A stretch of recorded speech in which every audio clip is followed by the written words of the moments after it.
Hi, I'm Sharon Bill. Welcome to my Theory Tuition series, and today we're looking at music notation written in the treble clef.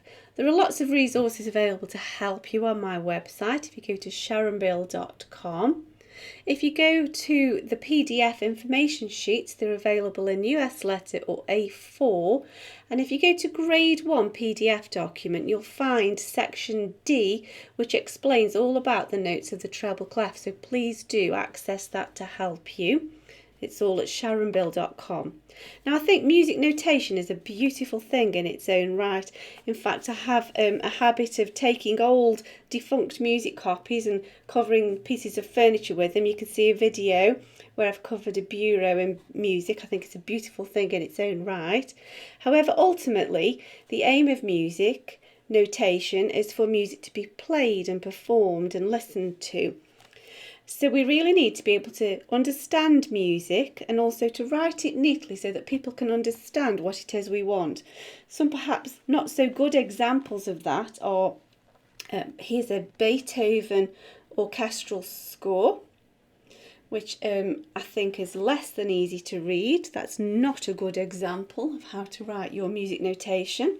He was obviously in the throes of creative inspiration there. And here is Elgar's symphony score, which again is pretty shocking. I'm sure his editor was thrilled when he realised he had to decipher that. Here's a copy of a score of a piano sonata. It's Haydn's Piano Sonata in E flat. This is slightly better perhaps. However, it's still not terribly neat and tidy and easy to read. I guess he was just busy composing. But the problem is that there are at least two editions where there are quite a few discrepancies in the notes because the editor couldn't decide upon what was correct and what he meant. And so there are a couple of different versions because the composer didn't make it clear exactly what it was he wanted in a couple of places. And so to avoid that, you need to write music neatly and you need to be able to clearly understand what the music is representing. Oh, just knocked that. Let's tidy that up. There we go. That's better. And so we're going to look at the notes of the treble clef. Now, notes are positioned on this stave. The treble clef is for the higher range instruments, so instruments like the flute, the clarinet, the oboe, or the soprano voice, the alto voice. And notes are positioned on this system of 5 lines, and they represent a position on the instrument. So if we're going in step, we would have line, space, line, space. These would be next door notes, but I'm splitting them into lines and spaces because it's easier to remember the note names in this little system. Because this note is E, if this note is F, G, A, B, C, D, E.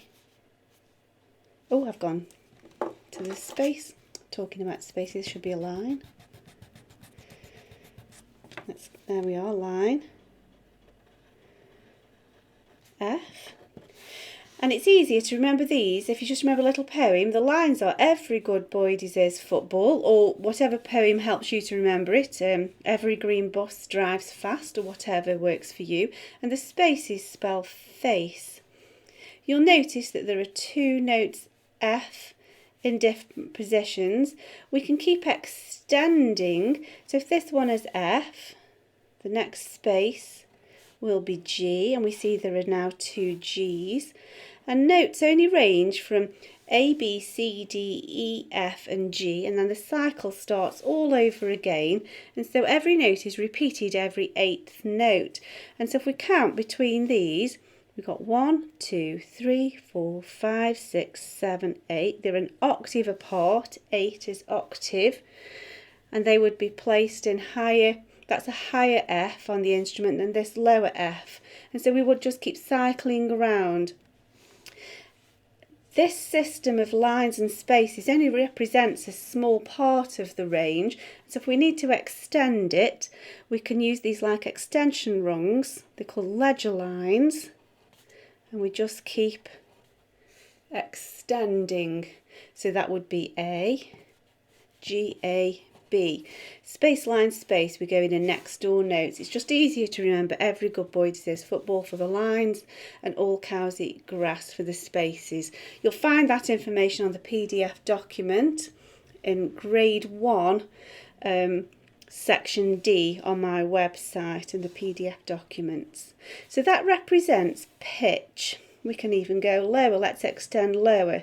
So now we're going down. So we're going down. So if that one's E, that one's D, that one's C, and we just keep going. So this tells us how high or low an instrument would need to be playing. We now also need to represent in music notation how long or how short that note should last for. And so when we've just got a note head, that's worth 4 beats. And the classical term for that would be the semibreve. And the American or pop name for that would be whole note. It depends what instrument you play. If you play like a classical instrument, it's likely that you say semibreve. And if you play a pop instrument like drums or guitar, you'd probably call that a whole note. If we add a stem to that, it becomes worth 2 beats. And that is called a minim or a half note. If we colour that note head in, but still leave the stem, it's worth 1 beat, so it's a shorter note, and we'd call that a crotchet or a quarter note.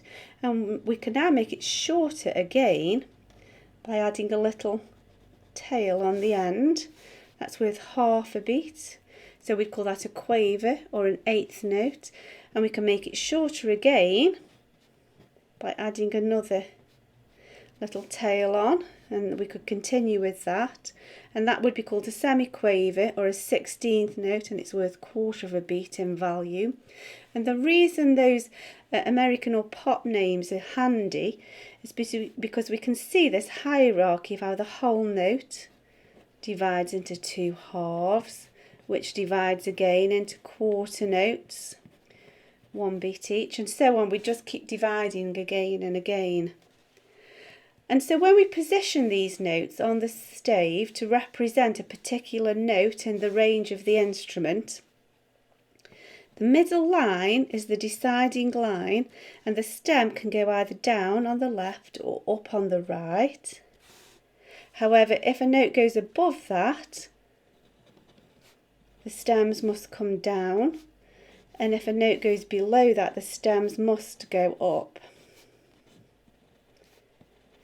That's just a housekeeping rule, really, to keep things neat and tidy, because if we've got stems going up and stems coming down from the music above, we're going to just have a mess, and they're just going to get in each other's way and be very, very difficult to read.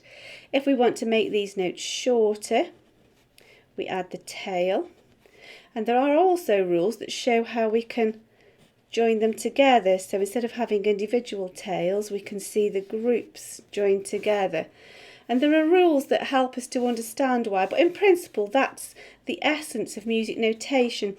And these notes represented on the stave going higher and lower on different points, representing different notes at different note values for different periods of time, ultimately combine to create endless possibilities of music.